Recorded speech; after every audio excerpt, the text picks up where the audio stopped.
শ্বশুর বাড়ি, নানার বাড়ি, হাসরের ময়দান, তামাশা। কি ভাবছেন বাবা? শুধু ভাত মাছ চাল ডাল, শুধু ঘর সংসার, পেশাব পায়খানা, খানা খাদ্য।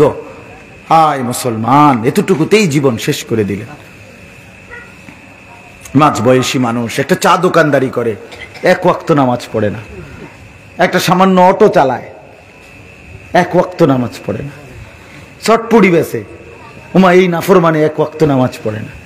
বুট বাদাম বেচে, বন বিড়ি বেচে। হায় হায়, খুব আহামরি কিছু করছে এমন না বলে যে হিমালয় পর্বতের মাটি কাটছে,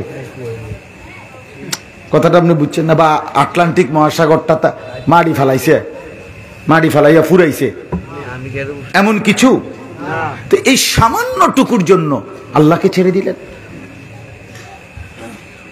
এই সামান্য এটুকু দিয়ে কি অভাব পূরণ হয়? কিস্তি শেষ হয় না, অভাব শেষ হয় না, সংসারের প্রয়োজন শেষ হয় না। 20 বছর ব্যবসা করে, 30 বছর ব্যবসা করে, কিন্তু সংসারের টানা হেঁচড়া থাইকেই যায়, ঠিক না বলে? তো লাভ হইল কি? না আখিরাত তো ছেড়েই দিলা, তো দুনিয়াও তো শেষ করতে পারলা না। কই বউ খুশি না, ছেলে খুশি না, অতৃপ্ত, শুধু অতৃপ্ত।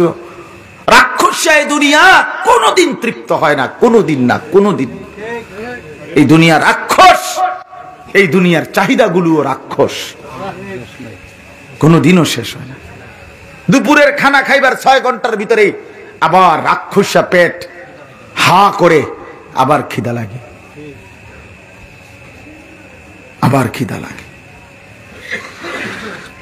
এই জন্য প্রিয় বন্ধু আমার, বাবারা, মাঝ বয়সীও যারা, যাদেরকে, তাদেরকে বললাম, শুধুমাত্র খানা খাদ্য, বাজার ব্যবসা, ক্ষেত ফসল, দোকান চাকরি, এতটুকুই।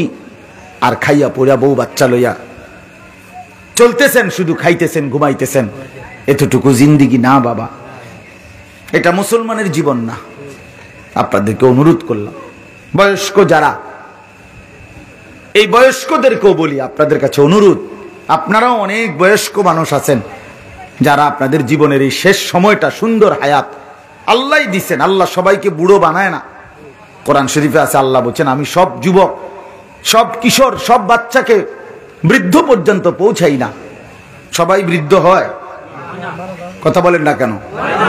হ্যাঁ, কবরস্থানে 10 বছরের কোন বাচ্চার কবর আছে? 18 বছরের, 20 বছরের, হ্যাঁ, তাগড়া জওয়ান কবরে চলে যায়। তো আল্লাহ তাআলা সবাইকে বৃদ্ধ পৌঁছায় না।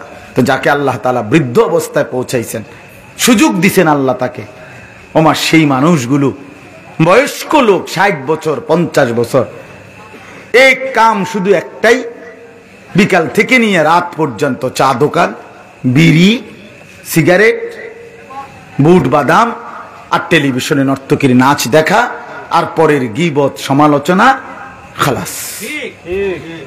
হায় হায় রে বুড়া মিয়া, এই বিড়ি খাওয়ার জন্য বুঝি আল্লাহ তাআলা শেষ হায়াতটা দিছে? ছি ছি ছি ছি ছি। 60 বছর পরেও যার এতটুকু হায়া, শরম হয় নাই যে আমি মুসলমান, বয়স্ক হয়ে গেছি, আজও আমি বিড়ি সিগারেটের অভ্যাসটা, চা দোয়ানে বেডি সাউনের অভ্যাসটা আমার এখনো গেল না। আমার কি পরিমাণ অসভ্য লোক এটা!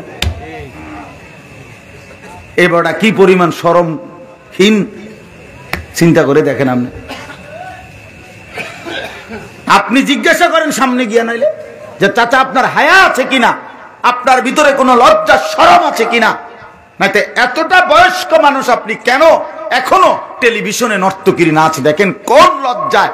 আপনার শরম হইব কোন দিন? কি 600 বছর পরে? কথা বলেন না। আমরা পৃথিবীতে তো স্বাভাবিকভাবে 600 বছরের পরে মারা যাই, ঠিক না?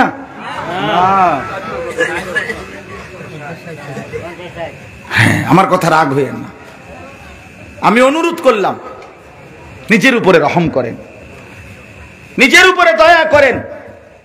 আল্লাহর নবী সাল্লাল্লাহু আলাইহি ওয়াসাল্লাম, মুসলিম শরীফের হাদিসের মধ্যে আছে, নবীজি বলছেন, যাকে আল্লাহ তাআলা 60 বছর, আযরাল্লাহু ইলা ইমরিইন আখারা উমরাহু হাত্তা বালাগা 60। 60 অর্থ কত মাওলানা? 60। আল্লাহর নবী বলছে যাকে আল্লাহ তাআলা